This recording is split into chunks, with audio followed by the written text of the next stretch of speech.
आज बंगारे जगदीश भाई के 33वें जन्म दिवस पर इनके परिजनों द्वारा और ये जाडोल विधानसभा के कोटड़ा, जाडोल, फलासिया तीनों ब्लॉक के कार्यकर्ताओं के द्वारा आज ये जो कार्यक्रम आयोजित किया, उनकी याद में इस कार्यक्रम में हमारे पहुंचे हुए जनप्रतिनिधि, हमारी माता बहनें, हमारे बड़े बुजुर्ग, युवा साथी, लंबे समय बाद जाडोल फलासिया में मेरा आना हुआ दोबारा, और उस कार्यक्रम में आए हैं कि जिस कार्यक्रम से न तो ढंग की पॉलिटिकली बात कर पाएंगे हम, क्योंकि दुख का घटना है ये, और न ही कुछ बोलने की इच्छा हो रही है। इस दुनिया में पैदा बहुत होते हैं। मानव जीवन में अगर जिले की बात करें तो हर जिले में दिन में 10 से 15 जन्म होते हैं। हर दिन 10 से 15 जने जन्म लेते हैं, वो सरवाइव करते हैं। एक उम्र 20-25 साल की होती है, शादी ब्याह करते हैं, और एक उम्र होने के बाद चले जाते हैं। लेकिन आदिवासी समाज में कुछ ऐसे लोग पैदा होते हैं जो कुदरती ताकत लेके पैदा होते हैं, और उनके अंदर समाज को लेके कुछ कर गुजरने का जुनून होता है। और उसी कड़ी में भाई जगदीश भाई के अंदर एक समाज के लिए, क्षेत्र के लिए कुछ कर गुजरने की एक ताकत थी। उनके माता और पिता दोनों को मैं धन्यवाद देना चाहूंगा कि आपने एक क्रांतिकारी, समाज के लिए कुछ कर गुजरने वाला योद्धा पैदा किया था। और वो इस उम्र में जो 60-70 साल में जो व्यक्ति करता है वो काम करके गया है। 60-70 साल के अंदर कोई व्यक्ति अपनी पहचान बनाता है, परिवार के लिए, समाज के लिए कुछ करता है, उससे भी ज्यादा इस 30 साल की उम्र में उन्होंने काम करके गए। जो व्यक्ति कोई मुश्किल से 60-70 साल की उम्र में कर पाता है, वो काम इस उम्र में करके गए। कांति भाई ने बताया, हमारे पूर्व वक्ताओं ने बताया, जो घटना हुई, और उस घटना को मेरे से ज्यादा कोई नहीं समझ सकता है। वो दिन मुझे याद है कि रात को जब कांति भाई और हमारे साथी निकले थे, फोन पे बात हुई थी मेरी, कितने साथी आ रहे हैं, वहां के रुकेंगे। और हमारे वहां रुके, लगभग 3-4 बजे आ गए थे। जब दिल्ली जा रहे थे तो जयपुर रुक के निकले। तो सुबह में उठा तो मेरे पहले हमारे ग्रुप में सब सोए हुए थे, और मैंने जगदीश भाई को देखा, क्योंकि जब निकले तब जगदीश भाई आने का ऐसा जानकारी में मेरे नहीं था। मैं खुद फिर मैंने मजाक किया, और उन्होंने भी कहा मजाकिया अंदाज में। और उस संगठन के लिए, समाज के राजनीतिक नेतृत्व तैयार करने के लिए वो दिल्ली गए। उसको एक व्यक्तिगत काम के लिए या फिर एक नॉर्मली हादसा नहीं मान सकते हैं। वो समाज को राजनीतिक प्रतिनिधित्व देने के लिए हमारे संगठन को, काम को लेके गए हुए थे। वो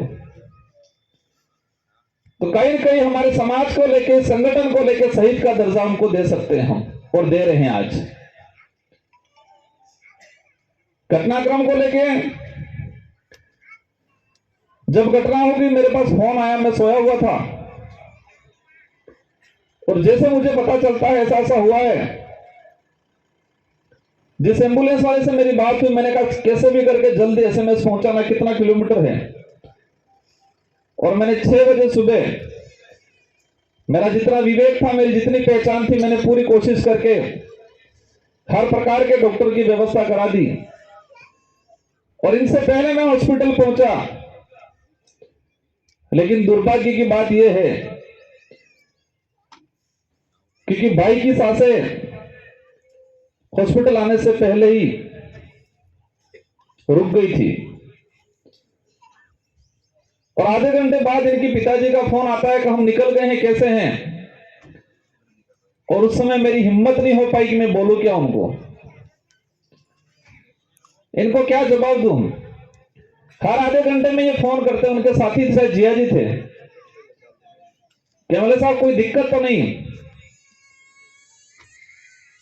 और वो घटना जो मैंने जो महसूस किया उस दौरान, वो दिन निकाला, लगभग ये 2 बजे तक आए, मेरी हिम्मत नहीं हो पाई कि उनको ये सच्चाई बता पाऊं।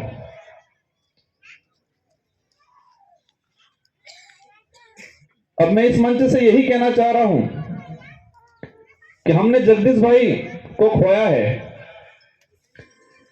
लेकिन उनके जो विचार थे, उनके जो उद्देश्य थे, अगर उनको हमने पूरा नहीं किया तो हमारा श्रद्धांजलि कार्यक्रम करना या फिर उनको लेकर याद करना, वो सब व्यर्थ जाएगा। वो चाहते क्या थे?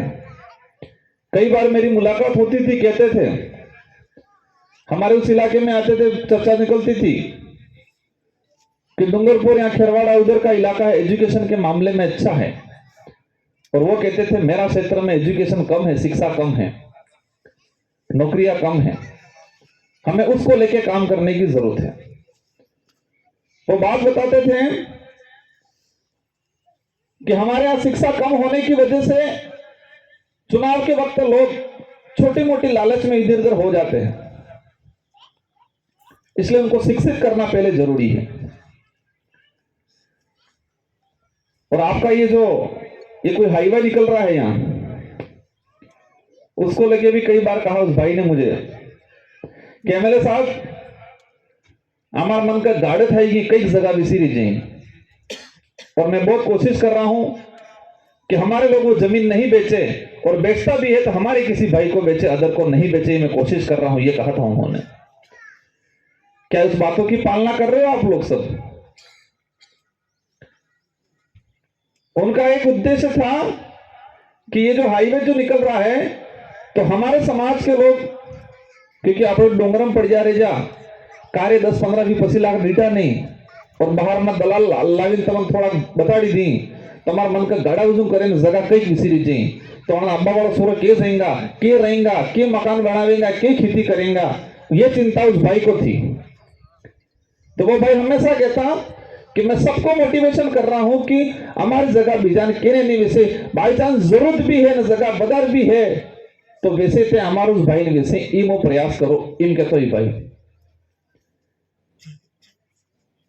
अगर आसपास इलाके में हम सच्ची श्रद्धांजलि देना चाहते हैं तो आज ठान के जाना है, यहां पर जो पांडाल में है, और ये बात अदर सोशल मीडिया के माध्यम से दूसरी जगह जाती है इस इलाके के अंदर, तो आपको सच में इस भाई के जो संघर्ष था, उस भाई के जो उद्देश्य थे, और सच्ची श्रद्धांजलि देने हैं, तो तय करके जाना कि अपने यहाँ इलाका में कोई जगह बेचेगा नहीं।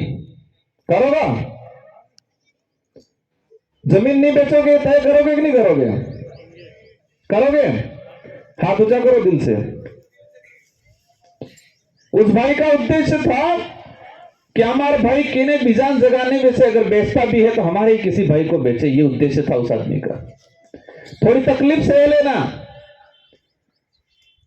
थोड़ी कभी मिर्ची रोटी खा लेना, लेकिन जमीन मत बेचना, क्योंकि आने वाली पीढ़ी जिस जमीन को बेचोगे उसी जमीन पे नौकर बन के काम करेगी।